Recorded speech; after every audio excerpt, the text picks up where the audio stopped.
วัสดีค่ะวันนี้มาทานอาหารทะเลมีทั้งหอยหอยแครงลวก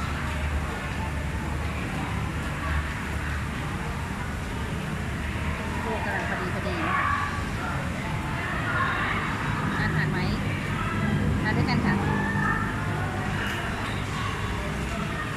ทานแบบไม่จิ้มน้ำจิ้มให้ดูต้องเป็นไง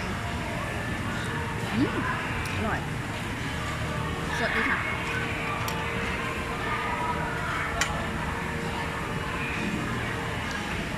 ดูกุ้งด้วยนะคะ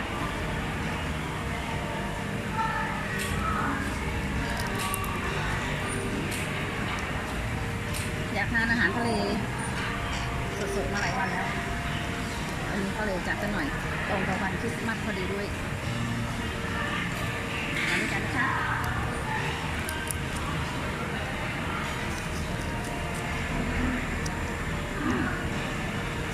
อร่อยนี่มันอร่อยเพราะมันสดดีค่ะคือเขาน็อกน้ำแข็งมาใหม่ๆก็เลยทำให้รสชาติมันสด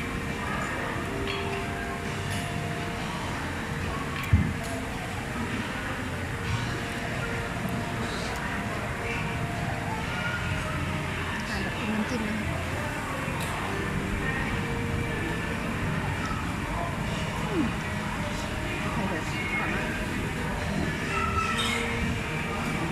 จิ้มก็น่าทานจิ้มซีฟู้ด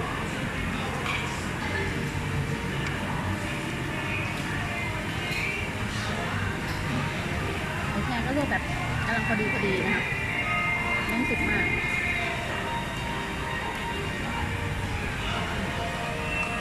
ปลาตอออกเลยนะคะ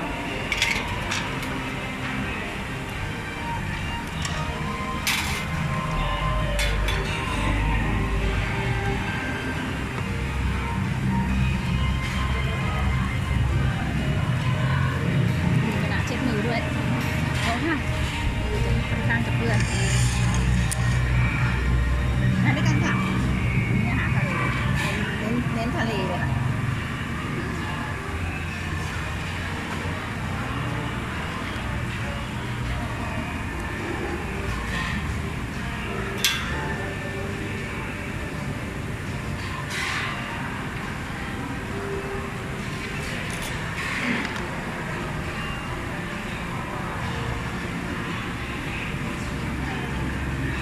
วันนี้ตรงกับวันคริสต์มาสนะคะวันที่25 ธันวาฉลองอร่อยมันก็อร่อยลวกกำลังพอดีกำลังพอดีเลยค่ะสุกเกินไปกำลังพอดีอร่อย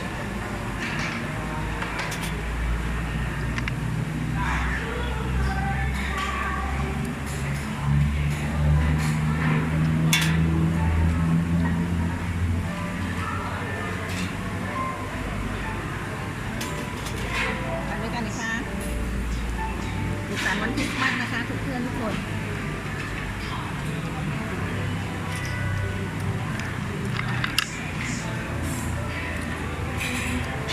ใช้ชีวิตให้แฮปปี้ในทุกๆวัน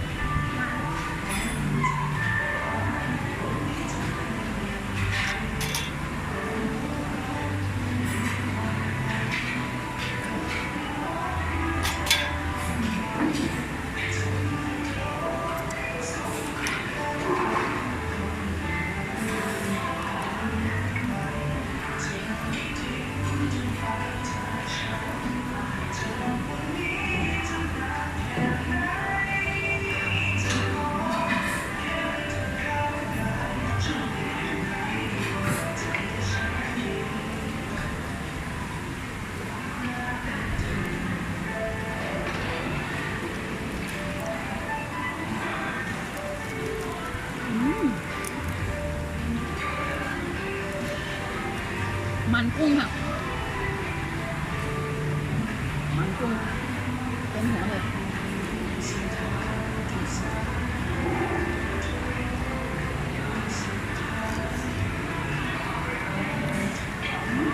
เปิ่นมาก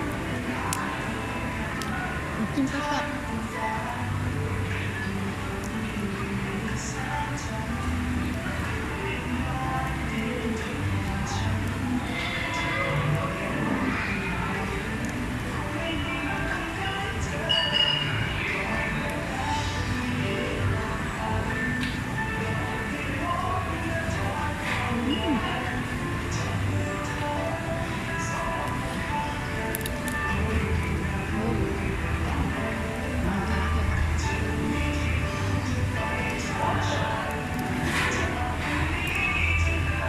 มันกุ้ง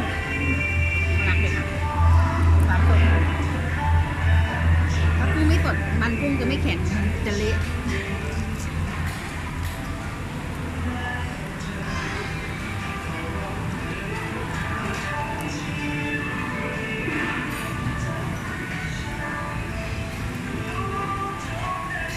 กุ้งสดมันกุ้งเลยแข็งจับตัวกับมันก้อนดีไม่เละแต่ดีอย่างที่นี่เขาน็อกกุ้งไปแล้วนะคะเราไม่ได้ต้องมาแบบเป็นๆเนี้ยคือเขาน็อกให้เราพร้อมทาน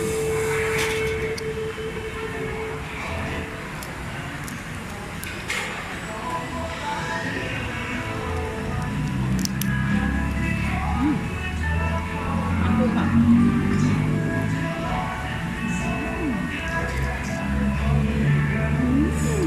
ยอดมากบนฟินฟินฟินมาก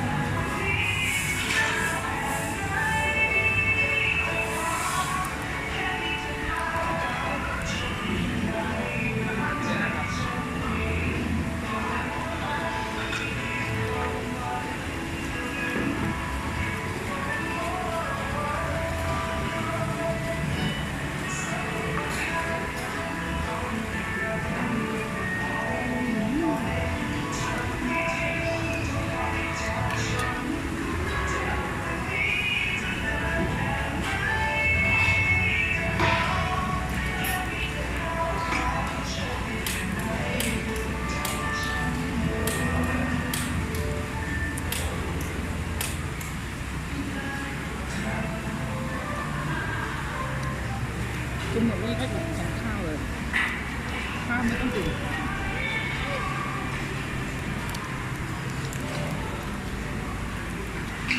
สุดยอดเลยเจอมันกุ้งน่ะแดงๆนี่คือมันเลยนะ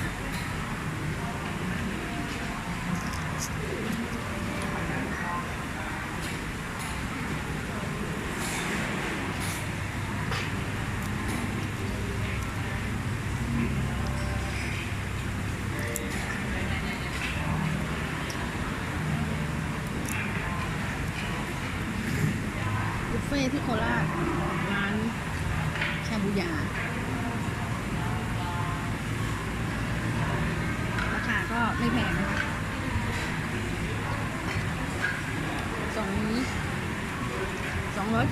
279ประมาณนี้ค่ะไม่ถึง300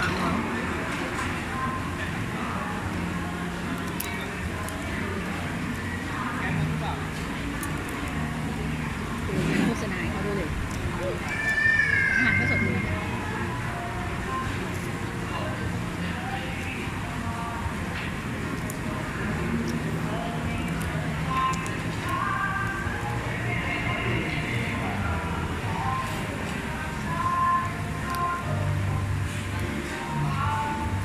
มีความสุขด้วยกันนะคะทานอาหารอร่อย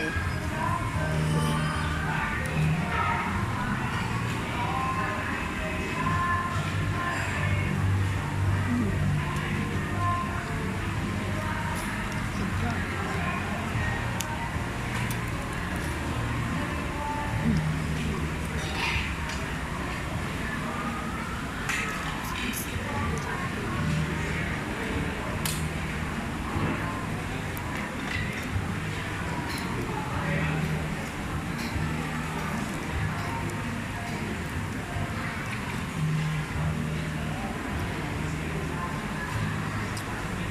ไข่กุ้งด้วยเสียดาย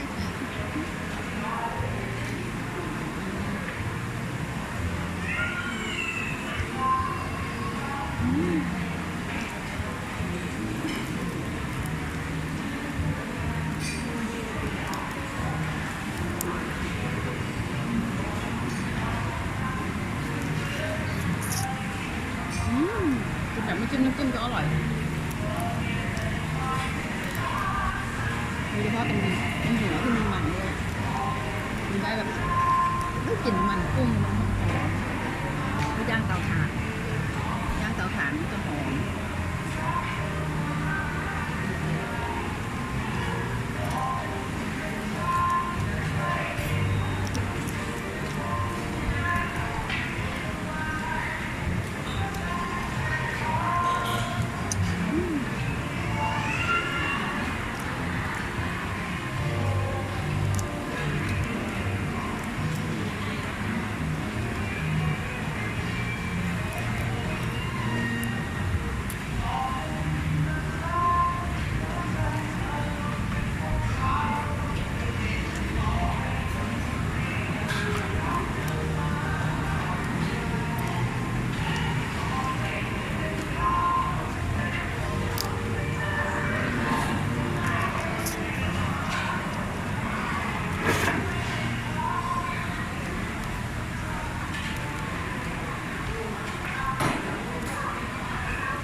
เจอน้ำกุ้งแล้วพ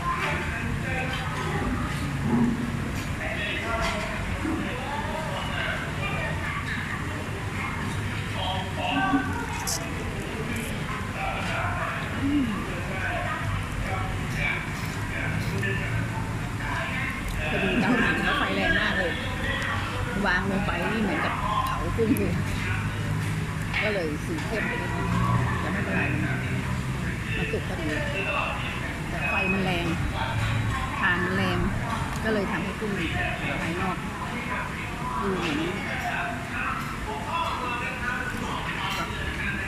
กุ้งเผาแต่ก็หอมดีค่ะ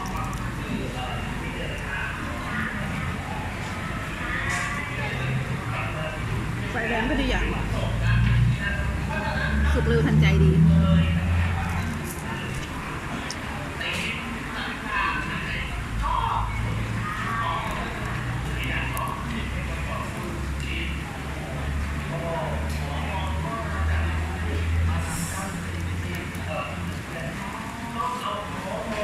เป็นกินมากเลยกินมากมันสดมันออกหวานน้ำกุ้งหวานน้ำสดที่มันจืดๆน้ำกุ้งมันก็จะเละเทะไม่อร่อย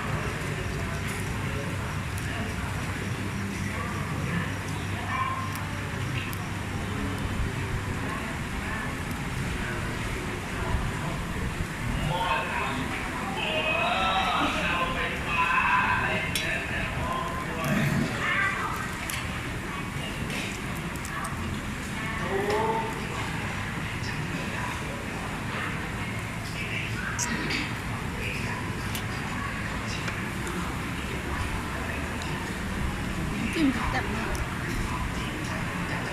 เปรี้ยวหวานเค็มมันนัว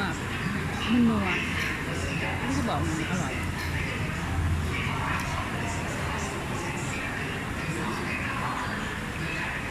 เปรี้ยวนำหวานตามเค็มนิดๆมันนัว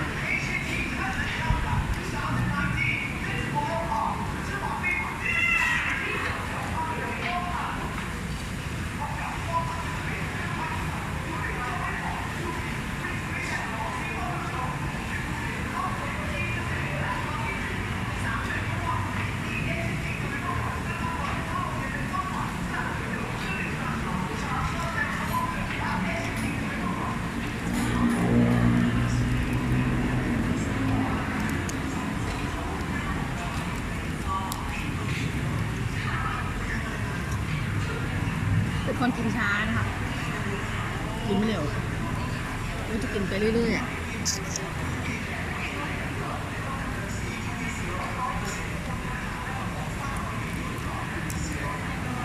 กินไปเรื่อยๆ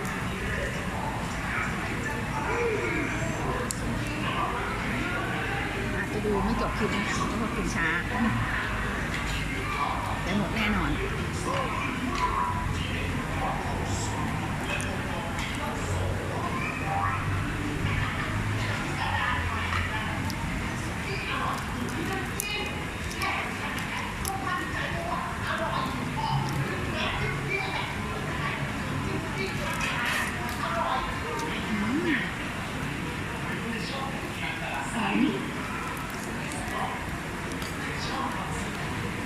่างเตาถ่านหอมเสน่ห์ของเตาถ่านย่างอะไรจะหอม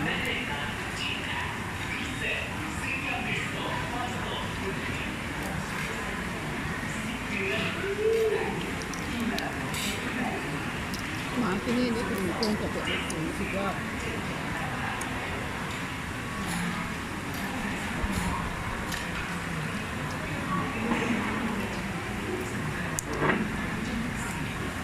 แล้วอีกอย่างคือเขาน็อกไว้แล้วเขาน็อกไว้รอเราแล้วเราไม่ได้ไปเอาที่กำลังว่ายน้ำอยู่มันใจไม่ได้เงิน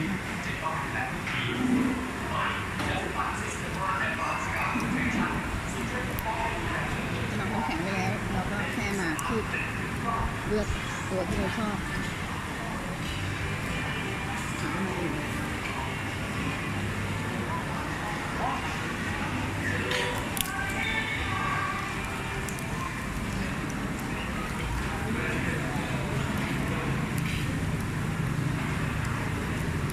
กุ้งแม่น้ำ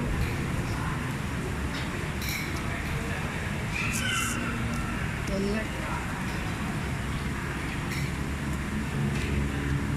กุ้งแม่น้ำนี่ภาคอีสานก็เลี้ยงได้รู้สึกว่าหลายจังหวัดด้วยนะก็เลยได้มีกุ้งสดๆกินเขาบอกว่าเพราะอีสานนี่ไม่มีทะเลโคราชไม่มีทะเลยังไม่กินกุ้งสดๆก็เพราะว่าทางภาคอีสานนี่เลี้ยงกุ้งแม่น้ำได้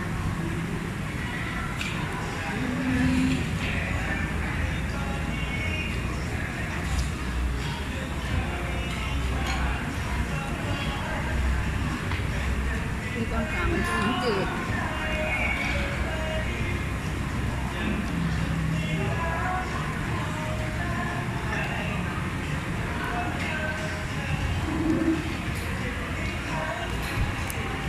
จริงๆสด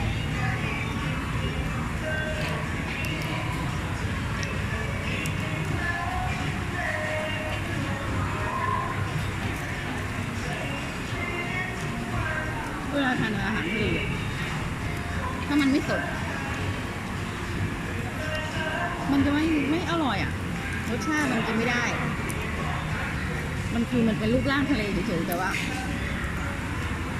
รูปร่างปลาหมึกรูปร่างกุ้งรูปร่างปลาแต่ว่าถ้ามันไม่สดเนี่ยมันหาความแหละประทับใจไม่ได้แต่ถ้ามันสดมันจะฟินมากเลยคือประทับใจ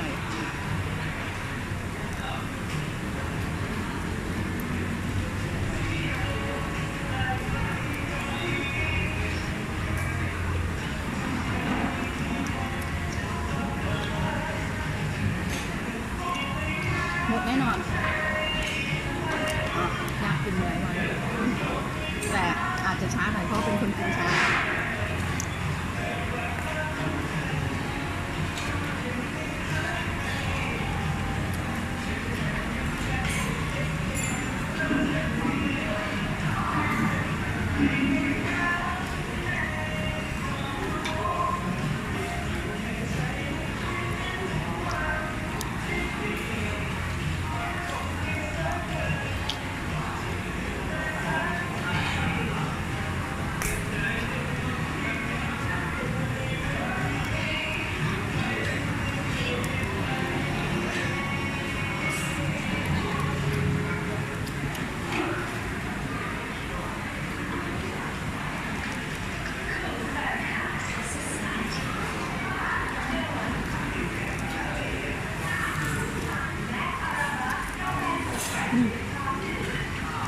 มันกุ้ง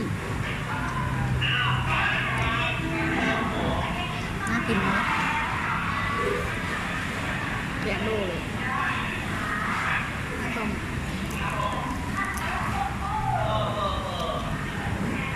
อืม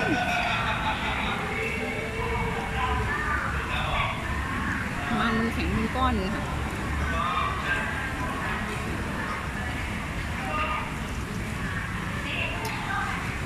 มันหอมย่างเตาถ่านแล้วมันหอมก็เหนียวของเตาถ่านย่างของจะหอมคุณโบราณชอบใช้เตาถ่านเวลาทำกับข้าวมันได้รสชาติ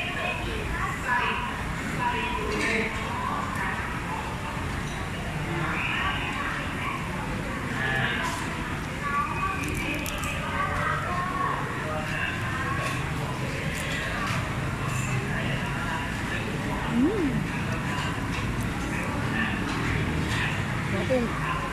มีแต่มันนะปลากุ้งเป็นก้อนเลย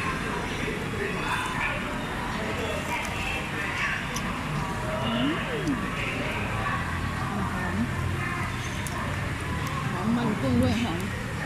อมที่เตาถ่านย่างด้วย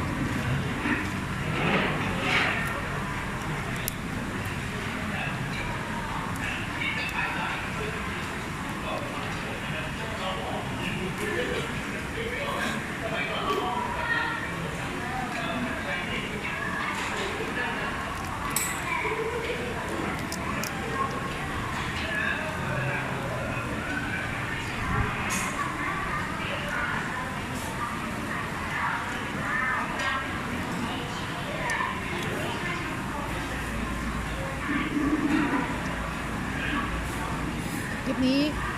แค่นี้ก่อนนะคะแต่หมดแน่นอนแต่เป็นคนกินเช้าสวัสดีค่ะ